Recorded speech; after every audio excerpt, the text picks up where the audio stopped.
during this time of escalating geopolitical tensions in our part of the world. Through the years, you have sustained our faith in you as a nation. It is our faith in your divine providence that has made us survive the countless natural and human-caused calamities that have come our way in our history as a people. Spare us, Lord, from the horrors of war. Hear our pleas as we cry out to you. Have mercy on us, Lord. Rescue us from the malevolent forces that influence world leaders. For we believe that our struggle is not against flesh and blood, but against the rulers, against the authorities, against the powers of this dark world, and against the spiritual forces of evil in the heavenly realms. We pray for your leaders entrusted with making crucial decisions for our nation. We place all our hopes in you, seeking your forgiveness and mercy for the times when our fears and suspicions have tainted our perceptions with ethnic biases and prejudices verging on racism. We earnestly pray, Lord, that you make us instruments of your peace. Where there is hatred, let us bring love. Where there is injury, pardon. Where there is doubt, faith. Where there is despair, hope. Where there is darkness, light. Where there is sadness, joy. Through our Lord Jesus Christ, your Son, who lives and reigns with you in the unity of the Holy Spirit, God, forever and ever. Amen. Our Lady, Queen of Peace, Pray for us. Saint Michael the Archangel, Pray for us. Saint Joseph, Pray for us. Saint Francis of Assisi, Pray for us.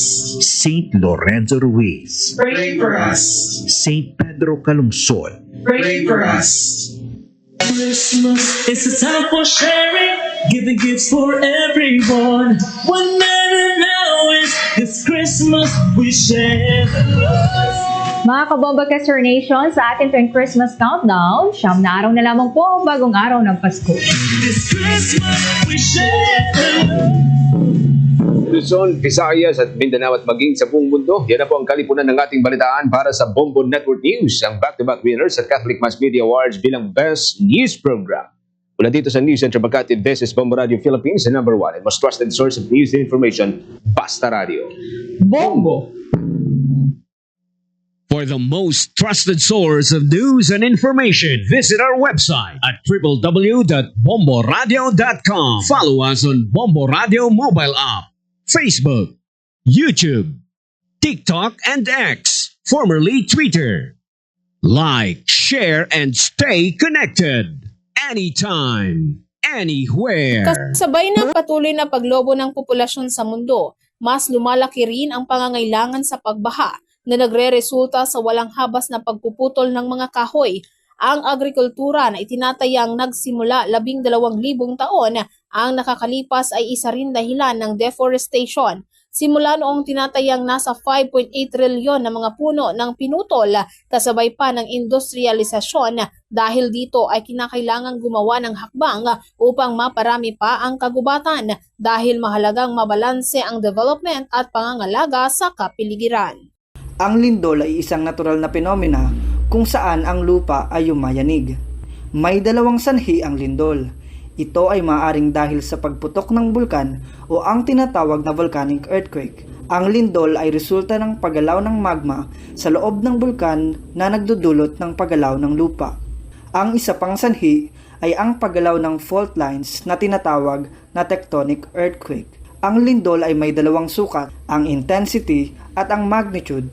Ang magnitude o kalakasan ng lindol ay ang sumusukat sa lakas ng lindol mula sa pinakasentro nito na tinatawag na epicenter. Ang intensity naman o tindi ang sumusukat sa yanig na nararamdaman ng tao. Ang flu ay nakakahawang sakit na dulot ng influenza na nagdudulot ng infection sa ilong, lalamunan, maging sa baga. Ang influenza virus ay maaaring magdulot ng mild illness o maaari itong maging malubhang sakit na posibleng mauwi sa kamatayan. Kabilang sa mga sintomas nito ay ang lagnat, ubo, namamagang lalamunan, sipon, sakit sa ulo, giniginaw at pagkapagod. Kabilang sa mga high risk na magkaroon ng flu ay ang mga nasa 65 years old pataas, mga taong dati nang may sakit tulad ng diabetes, asthma o sakit sa puso. Gayun din ang mga buntis at mga bata. Naipapasa ang flu sa pamamagitan ng droplets mula sa taong may ubo. Posible ring mailipat sa kamay na nakahawak ng mga gamit o surface na may flu virus at may hawak sa bibig, ilong o sa mata. Magkakasunod ang lindol na nararamdaman sa iba't ibang bahagi ng bansa, kaya dapat na alam mo kung ano ang gagawin sa panahon ng pagyanig. Sa tuwing lumilindol, mahalaga na maging kalmado. Huwag lumabas ng bahay habang lumilindol, mag-drop, cover and hold sa pinakaligtas na lugar ng bahay hanggang tumigil ang pagyanig. Lumayo sa mga salamin, bintana at mga bahay na maaaring bumagsak. Kung nasa labas naman ng bahay, manatili sa lugar na kinalalagyan. Protektahan ang sarili mula sa mga debris o bagay na maaaring bumagsak sa iyong paligid. Kapag ligtas ng lumabas, kunin ang emergency go bag at mag-evacuate sa pinakamalapit na open area o evacuation area. Kung nasa loob naman ng building, iwasan ang paggamit ng elevator. Kung nakatira malapit sa dagat, alamin kung mayroong abiso ng pagkakaroon ng tsunami. Ang labis na konsumo ng matatabang pagkain ay nagdudulot ng maraming seryosong sakit. Hindi man agarang mararamdaman ang mga epekto nito, maaring maranasan ang ilan sa mga negatibong resulta nito sa iyong pagtanda.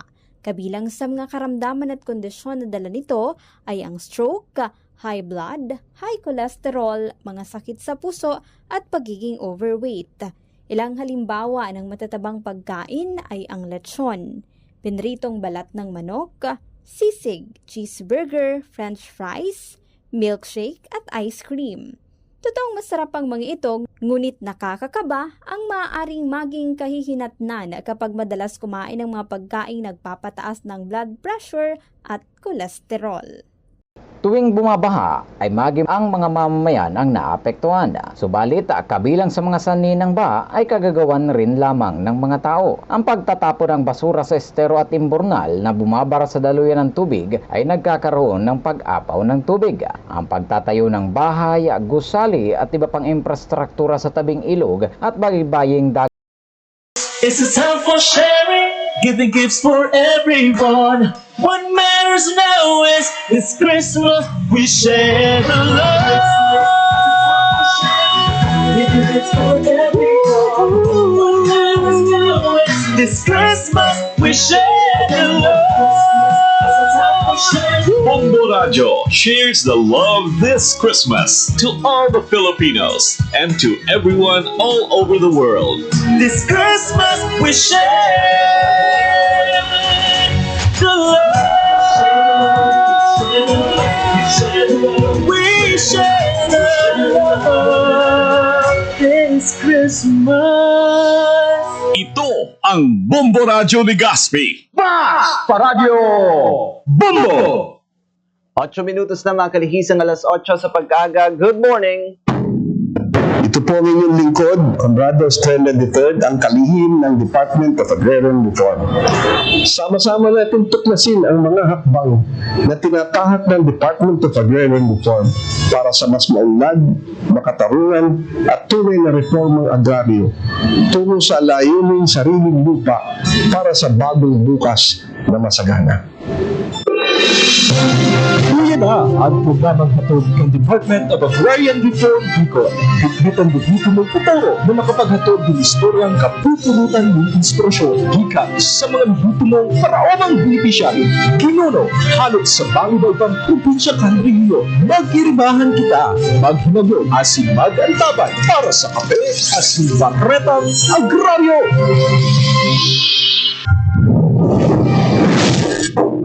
Marhay na aga, Bicolandia, welcome sa programang Kape, Asin Baratang Agraryo, digdiputabi sa Bombo Radio ni Gaspi.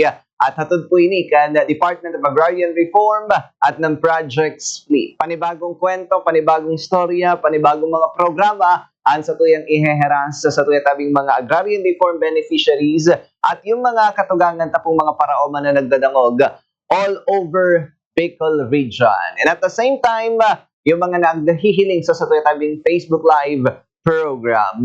Mga kaagraryo, kung marurumduman tabi nindo last episode, nakasabay ta si Kaagraryong Eli sa tuya tabing pinag-ulayan yung may kinaaraman sa Department of Agrarian Reform Adjudication Board or mas bisto bilang DARAB. Diba? Yung mga legal process and at the same time yung mga technicalities sa mga programa na under ng DARAB. Ngunyan, syempre, madali na po tabi magpasko. Diba? Madali na magpasko yung mga paraoma, lalong-lalo na yung mga naging beneficiaries ng DAR Bicol, ang nakaagilang ng mga aldaw, abay, maugma ang kapaskuhan dahil naresibi na ninda susayin ng mga land titles and certificate of condonation with release of mortgage. No? And at the same time, yung mga darakolang opisyal pa ng DAR, including DAR Secretary Conrado Estrella, ang sa tuyang naging bisita dyan sa Fuerte Camsur Sports Complex sa Pili. Mas i-expand pa po ang mga istoryahan about sa nangyaring dakulang aktibidad ng DAR Bicol. Kasabay, syempre, ang sa tuyatabing bisita, live na live sa tuyatabing programa para maghiras kan mga impormasyon may kinaaraman digdi. Dahil ko napapahalo yan, ipabisto tapo tabihan sa tuyang mga kasabay. Mga kaagraryo, nakapagtapos po siya ng BSBA Major in Management in Bicol University, BUNU din, ka 1986 as in Bachelor of Laws, kan 2003, kan 2015. Nakuha niya man ang sa iyang Master's degree in Public Management, Major in Rural Development, sa tabang ni National Convergence Initiative Scholarship. And now, batiun tataod-taod mga kabombo. Siya po ngunyan ay CES, Career Executive Service Eligible. Kumbaga, magabat na proseso po ini sa mga nasa opisyal ng gobyerno. And siya po ay nakapasarduman. Kaya ngunyan siya na ay Career Executive Service Eligible. Nagpoon din po siya sa sayang serbisyo sa DAR bilang Agrarian Reform Program Technologist ka 1989, naging Human Resource Management Officer 2 labi 10 years. As in nagserbe bilang Municipal Agrarian Reform Program Officer sa Aroroy, Masbate sa 2017. Kan 2018 hasta 2022, naging Chief Agrarian Reform Program Officer as in OIC Parpo 1, as in nadesignar man bilang OIC Parpo 2 kan 2022. Siya man naging full-fledged Parpo 2 sa 2024.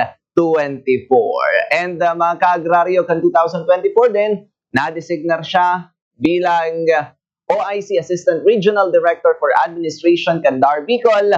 Mga kaagraryan sa tuyang bisita, daing iba. OIC Assistant Regional Director for Administration kan DAR Bicol, kaagraryong Herald R. Tambal. Kaagraryong Herald, marhay na agatabi, welcome back sa programang Kapesin Baretang Agraryo. Salamat, Giraray, sa pagkakataon. Kasamang John, digdi sa imong mga listeners sa Bombo Radio Ligaspi. Welcome back, and it's nice having you back, sir, sa programa para i-share ang mga marhay na bareta kan DAR Bicol sa tuyong mga agrarian reform beneficiaries. Ito na yung sinasabi ko kanina. Kan December 11, 2025, mga kaagraryo, nagsagibo po ang DAR in distribution in mga titulo din daga yaon dyan sa tuyong mga pag-iriba presente, condonation certificate o COCRUMS certificate of registration as in farm machinery and equipments pili ka Marinas Sur. Sa kabilugan, mga kaagraryo, maaraman tayong impormasyon. Kaagraryong Herald, ano po ang impormasyon kan aktibidad na ini para sa mga paraoma na nagdadangog sa satuya digdi sa rehiyon kan Bicol? Na-mention mo nga ni na ang ating panauhing pandangal si DAR Secretary Conrado Estrella III, na kung saan saro yan din na makasaysayan na aktibidad para sa agrarian reform implementation dito sa Bicol region, dahil kaiba din ni secretary yung mga undersecretaries, si Yusek Kaisel, Celeste, si Yusek Jal, Martires, si Yusek Niña Taduran, taga Bicol din. So saro yan din makasaysayan na aktibidad dahil po buong Bicol region, and saro yan sa pinakadakula ang naging scope ng pagdigdi ni Secretary sa arong kanina aktibidad. Nagtaunin siyertong pagsadiri kan daga asing legal na seguridad tungod na dahil sa yung pagtaon ng yung daga na alam natin na merong encumbrance Yeah. sa likod ng titulo. So dahil dun sa ginawa ng ating Presidente, Pangulong Ferdinand Bongbong Marcos, na inalis yung encumbrance, nagkaroon tayo ng new emancipation law dahil sa malakas din na didirato ng ating Secretary Conrado Estrella na madalian na inaipasa yung ating New Emancipation Act na kung saan yung lahat ng bayarin para sa lupa ay nakondon siya. Kaya nagkaroon po tayo ng sabi nga ay kokrom, na ibigay yung mga kokrom, na alis yung mga legal impediments, nagkaroon ng seguridad na legal yung ating mga titulo. So pinagsarong serbisyo siya na aktibidad para sa daga, yung utang na wala, yung makinarya as in organisasyon, kasi a day before nag-gibo man yung serbisyo karaban, pinagi sa Cooperative Development Authority, yung pinaka-aktibo natin partner agency, kasi sa layunin ng DAR, pinagi sa paraan ng leadership ni Yusek Jal Martires, na kung saan yung ating mga Agrarian Farm Beneficiaries Organization ay kinonvert natin po into a cooperative. Kasi doon lang sa pamamaraan na maging kooperatiba, magkaroon sila ng lehitimong personalidad para makapagnegosyo. So, ang labanan ngayon, kailangan natin na bigyan ng pagkakataon yung ating mga Agrarian Farm Beneficiaries Organization para may lapit natin sa mga merkado, sinasabi natin mga institutional buyers. At daratang nagsisimbag din yung activity sa haluin na napigahalat ka ating mga parauma. Mahawakan talaga sila na sarili nilang titulo. Ayos. Pinahiling niya to Agrarian Herald Kasubago sa programa yung mga agrarian reform beneficiaries na maugmahon kapot-kapot na sa inda mismo nga titulo. Sa sarong aktibidad na araw po kay nag-aabot po sa 6,926 titles as in kokrum na distribuer na minasaklaw po tabi sa labi sa 11,000 hectares nindaga as in nakinabang po digdi ang labi sa 5,000 5,000 na mga paraoma sa 7 probinsya sa Bicol Region. Ano pong pigsasabi kan mga numerong ini dapit sa hiwas as in epekto kan programa kan dar sa rehiyon? Kasi pag kami Agrarian Herald, dakulaon po ang paghiling mi sa mga numero pong ini. Dakulaon na mahiwason siya na bako lang sa Camarines Sur kundi gabos na probinsya kan buong Bicol Region. So yaon duman para magtanggap kay ni na mga titulo, kokrom, serbisyo hali sa support services hali sa administrasyon kan DAR. Saro ya din na patotoo na seryoso ang DAR sa pag-implementar kan Agrarian Reform Program. Bako sana ya di sabi nga dokumento, bako sana ya di pagbi-build up kan DAR, kundi saro ya din na pagbabago, saro na konkreto na pagpapahiling kang pagbabago kang buhay ng kansatuyang mga Agrarian Reform Beneficiaries. And nagpapahiling man ini na malinaw ang direksyon kang programa kang gobyerno sa bako lang sa pagtawag kang titulo, kundi yung ating sabi nga food security. Oo, grabe Imagine mga kabombo, mga kaagraryo, 11,000, 11 hectares nindaga as in nakinabang digdi ang 15,000 na mga ARBs po niya, na mga paraoma sa bilog na rehiyon kan Bicol Region. So, ini po tabi mga kabombo ang saro sa mga pinagsasabi na importante. And syempre, ipagpadaan gusto yung irestoryahan about digdi. Saro po sa pinakadakulang tabang na naitao ang pag-distribuer kan 3,400 cockrooms na nagkakantidad ni imagine 248 million pesos pinatawad na amortisasyon niyan mga kaagraryo. Sa practical na orolay po, paano kaini nababawasan ang pasanin? As in, pigpaparahay kaini ang buhay kan sa tuyang mga paraoma ka-agraryong Herald. So, pag sinabi natin na condonation, talagang yung utang, wala na talagang babayarin sa daga. Yung naka-encumbered in favor of the landmark of the Philippines, inalis na yon. So, totally wala na. So wala nang legal impediment para doon sa pag-aari ng full ownership ng ating mga magsasaka. So mas may kakayahan na mag-invest sa umahan yung ating mga Pinag-usapan nga namin, pinabot mo kay Yusek sa aming Undersecretary Jal Martires, na sabi ko nga, sir, yung 10-year period lang naman yung holding period. Inalis na yung condonation, wala nang impediment para sa, sabi ko nga, baka pwede na even sa mga commercial banks, pwede nang iprenda, gamiting collateral ng ating mga magsasaka yung kanilang titulo para pag-utang pero gagamitin sa pagsasaka. So kasi ito yung ngayon kahirapan ng ating mga magsasaka dahil vulnerable sila sa mga 5-6 kasi nga pagdating ng land preparation, ng mga farm inputs medyo may kamahalan, kaya kailangan talaga. So sa pamamaraan na sa kanilang kooperatiba, organize, mag-invest sila para yun ang gawing negosyo. Yun ang gawing negosyo, imbis na mapunta pa doon sa mga 5-6, so doon mismo, may kasiguruhan sila na yung kita, babalik din sa kanila.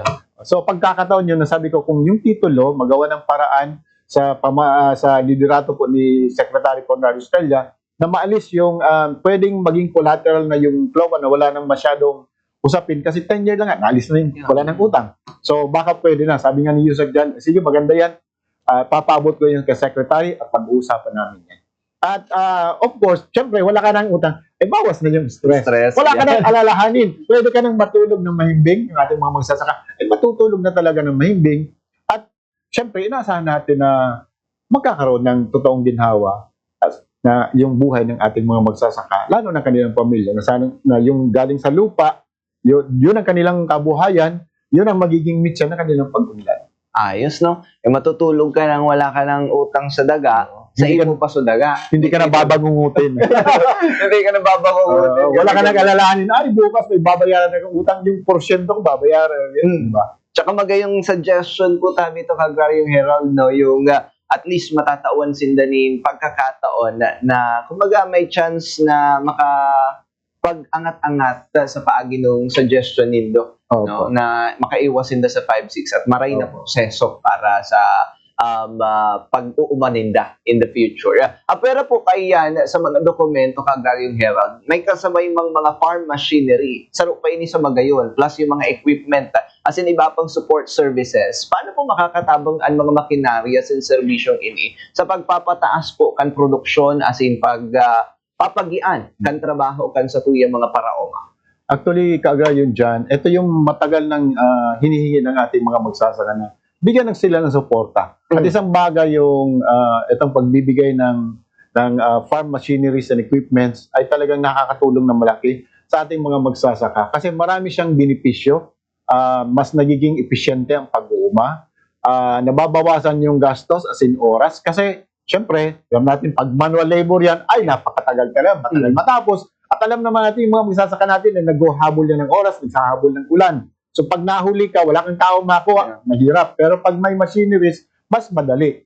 At of course, syempre, mas mataas yung labor cost kung manual. Kung farm machineries and equipment siya, mechanized na siya, so mas bababa yung operation cost. At tungo na tayo dun sa modernong pag-agrikultura. Kasi tayo, sa totoo lang, base po sa statistika, tayo sa Asia, tayo sa pinakamababa yung ating farm mechanization. Mabuti na lang nagkaroon yung although sabi nga natin medyo negative yung rice tarification law, pero kagandahan lang doon kasi portion mo yung nakokolekta na buwis doon sa ay napupunta sa RCEP. Na kung saan yun ang binibiling farm mechanization. Kasi nakakalungkot na napakalayo natin in terms of our Asian and neighboring countries na napakababa po ng ating horsepower per hectare ratio. Dati alam kong data is nasa 1.4 horsepower lang tayo per hectare. Japan, maybe 14% na. Just imagine, napakalayo talaga ng agwat. So, ganito yung kwento ng ating klase ng pagsasaka. Okay. Buti at natutuwa kami na yung DAR nandun din sa konsepto ng pagpunta sa modernong agrikultura. Kagraryong Herald, kaibaman po sa aktibidad ang pananaw ng Certificate of Registration para sa mga Agrarian Reform Beneficiaries Organization o yung mga ARBOs. Perang beses ko na ining nababanggit digdi sa Kapesin Baretang Agraryo. Ano po ang importansya kan pagkakaiguanin legal na proseso kaini, no? Personalidad kan mga ARBO sa pagpapauswag kan sa indang mga negosyo as in kolektibong kakayanan. Actually, a day before, nagkaroon tayo ng Servicio Caravan. Sabi nga natin, nag-attend din yung ating Undersecretary for Support Services, si Joseph Angelo Martires. Talagang nag-attend siya. Isa siya sa, sabi nga, pangalawang region pa lang napuntahan niya para sa Servicio Caravan. So partnership natin to sa matagal na natin naging partner yung Cooperative Development Authority at pinapasalamatan po natin ang liderato ng Cooperative Development Authority na talagang nandyan talaga nakaalalay para sa ating mga agrarian farm beneficiaries. Just imagine na ay walang puyat si Ma'am Glenda, yung isang kawani ng CDA, nagpupuyat talaga hanggang 2 o'clock in the morning para lang, kasi online yung pag-register. So nagpapasalamat tayo, hindi natin matatawaran yung talagang dedikasyon din ng ating mga partners sa CDA. So, nagkakaroon siya ng legal identity, yung ating mga ARBO bilang cooperative, at para maka-access sa proyekto. Kasi sinasabi ng DAR, ay kailangan nyo maging cooperative. Kasi para mabigyan kayo ng serbisyo. So, parang incentive yun. So, kaya sila nagpaparegister. At para mas magiging makusog ang, sabi nga natin, pag-collective, na-mention ko na dati dito, yung sabi nga natin, kinausap ko nga si Yusek Jal, Martires, sabi ko, Yusek, baka pwede tayong maikuha natin sa mga taga-DAR, yung inspiration natin sa Mondragon Experience. Ay, oo. Kung makita natin yung Mondragon Experience, Basque region yan sa Spain, ay siyang isang napakalaking modelo, magandang tingnan. Lahat ng negosyo ay mga cooperative. At sino yung mga may-ari ng cooperative? Lahat ng workers, yun ang may-ari. So, napakagandang ng Mondragon Experience. Sabi ko, sana yun ang magaya natin yun. At naggagawa na ng hakbang yung DAR, no, para, lalo ng Region Bicol, papunta doon. No, dinadahan-dahan natin. So, syempre, maging malakas yung kung merong collective enterprise. At pinagpapakusog nito ang rural entrepreneurship na kung saan, ito yung panlaban natin sa mga 5-6, no? Exorbitant rates. Kawawa naman yung ating kwan. Ayaw hindi naman mga rehistrado mga yan. Diba? Ang kagandahan sa cooperative, walang bayad in terms of buwis. So, magkakaroon lang ng exemption, pupunta na sa BIR, at hihingi ng exemption para sa kahit na anumang kita, walang buwis po na babayaran sa gobyerno. So, isa yun sa insentibo. At ito ay magkakaroon, siyempre, 50 years po yung kuan, yung ng registration. So, for another 50 years, pwede naman po. Oo, yun nga ang pigsasabi ko, ka-Agraryong Herald, sa mga paraoma niya to. Na-approve sa Ranindo yung mga programang araw kinikan Department of Agrarian Reform na nakakatabang ini, lalo na sa long term, no, na problema somehow na na-encounter kan sa to yung mga paraoma. Balikan ko lang kasubago na banggit ta Agraryong Herald. So, dahil nang iisipon an sa to yung mga paraoma. Ngunyan, gusto kong pasadahan ini. Kasi apwera sa mga paraoma, present din po sa aktibidad sa to yung mga DAR scholars.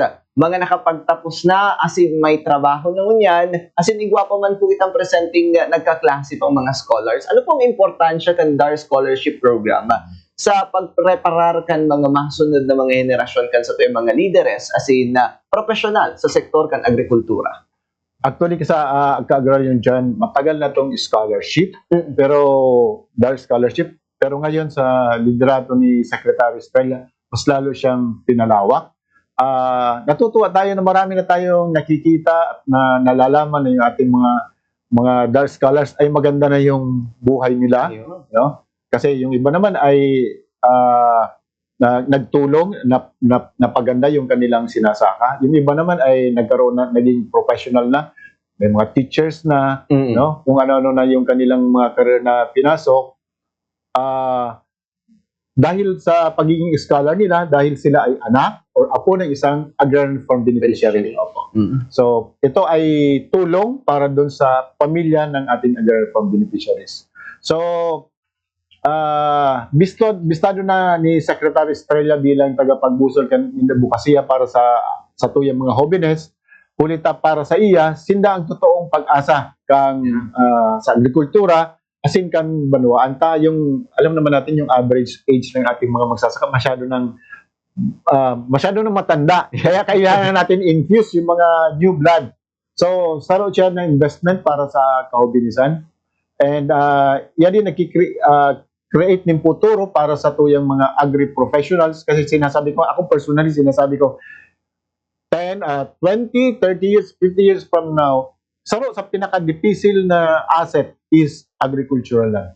Ito yung hindi mai-AI. Yeah. Kaya sabi ko, ito yung sinusulong natin, ito yung ating advokasya na huwag yung ibebenta yung lupa, ipagpatuloy nyo kasi ito yung magre-remain as mag-modernize man dyan, hindi pwedeng i-modernize matagal bago ma-modernize ang pagkain unless na astronaut ka. Yeah.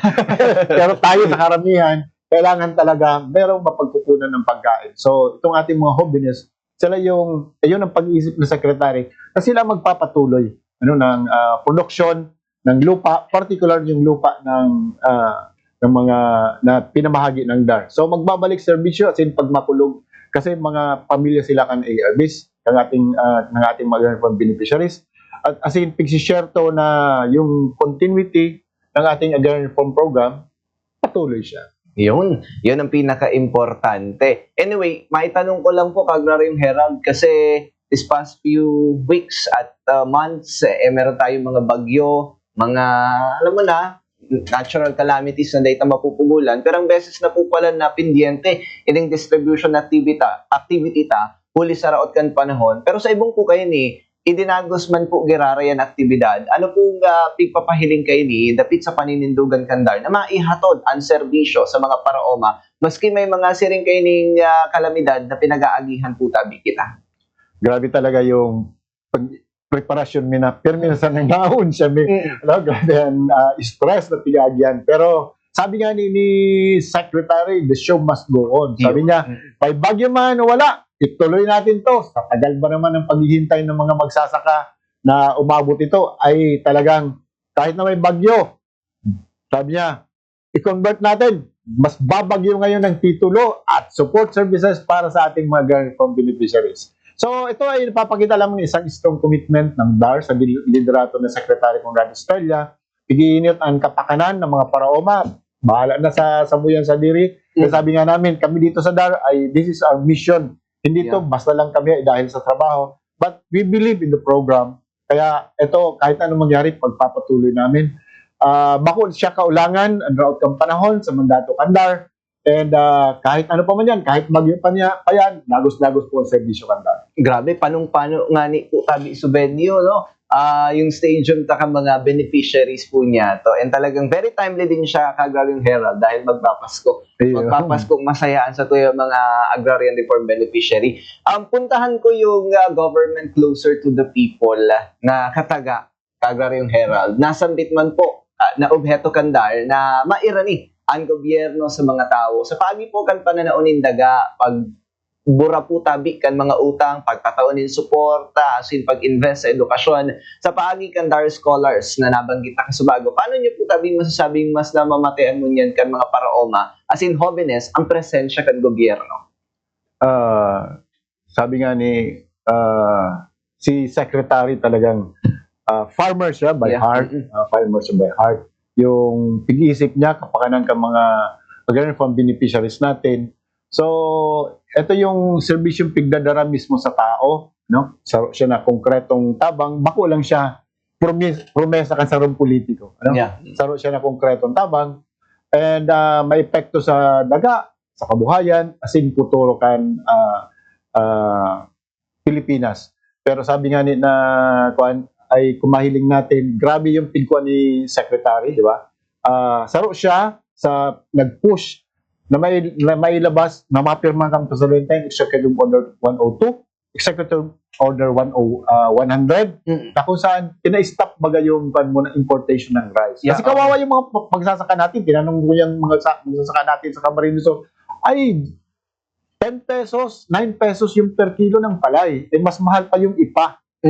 Yung rice brand, 12 pesos daw. So, isa yun sa, si Secretary Conrado Estrella, siya isa na nagsulong, may pasa yung Executive Order 102 at yung Executive Order 100. Okay. Sa paagi po, kan lakdang na ini, kandar, Agrarian Herald, asin kang gobyerno, paano po kayo ni matatabangan na maiangat ang kalidad kang buhay kan sa tuyang mga paraoma? Asin, ano po ang pwede sarnin ng laoman sa DAR sa 2026 asin sa masunod pang mga taon?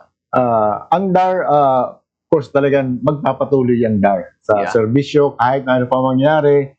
Sabi ko, it's because it's innate in us.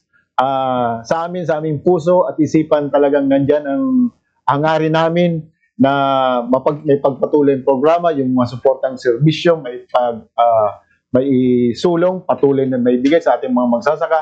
At time-team din kami na nananalangin na sana ay kami ay palaging bigyan ng sabi nga ng magandang pangangatawan para patuloy kami na magserbisyo sa ating mga magsasaka, lalo na yung kanilang bihikulo sa kanilang pag-unlad, yung at kanilang mga Agrarian Reform Beneficiaries Organization, yung kanilang mga cooperative. Nako, salamat Ka-Agraryong Herald sa pag-share ng mga kwento at mga factual information about sa mga nangyari sa DAR. Anyway, tayo magtatapos. Kung di kita mataunin mensahe, baka may gustong pasalamatan ng DAR sa paagi po nindo, Ka-Agraryong Herald. Go ahead.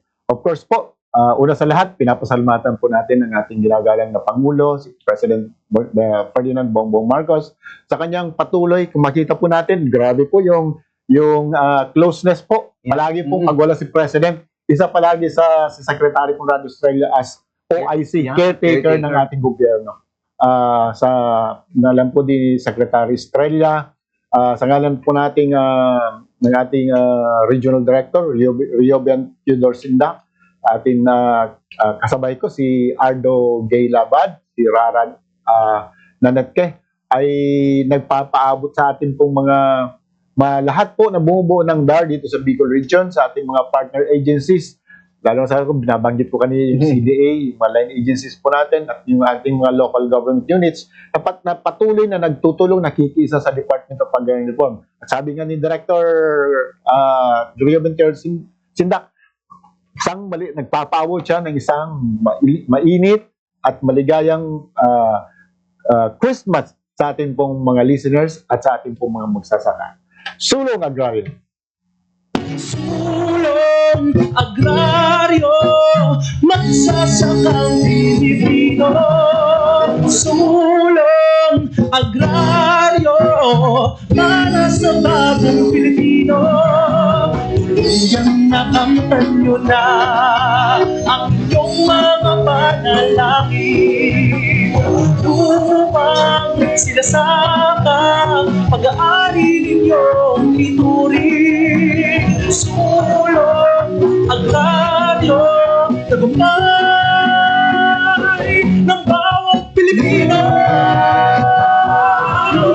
Sa Pilipino.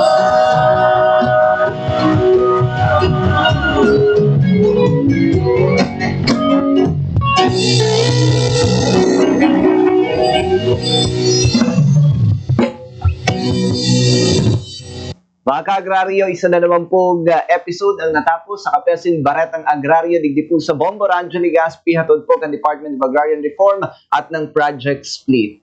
Sabi nga ng DAR, maligayang Pasko. Talagang maligaya ang Pasko kan sa tuyang mga beneficiaries dahil makakatulog na silang may titulo at wala ng utang an sa indang pigsasakang daga. No? Kaya panibagong kwento na naman sa masunod na episode, panibagong istorya, panibagong mga programa sa DAR Bicol Region. Nakasabay po nindo sa Kapesin Baretang Agraryo, Ka-Agrarian John Salonga. Diyos Mabalos, Sulong Agraryo. Sa inyong dadalo, ang naging katiripunan ng mga istorya kapapuritan ng inspirasyon. Nagululuhikan sa telebisyon na makapaghatod ng lehitimong serbisyo publiko. Iniya, Kape Asin Baretang Agraryo. Ang programa ini iniatong sigo ng Department of Agrarian Reform Bicol asin kan proyektong Split. Patuloy po tayong magkaisa para sa kapakanan ng ating mga magsasaka.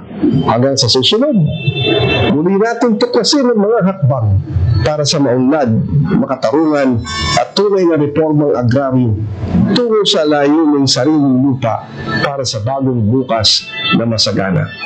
Magtiwala po tayo sa ating mahal na Panginoon.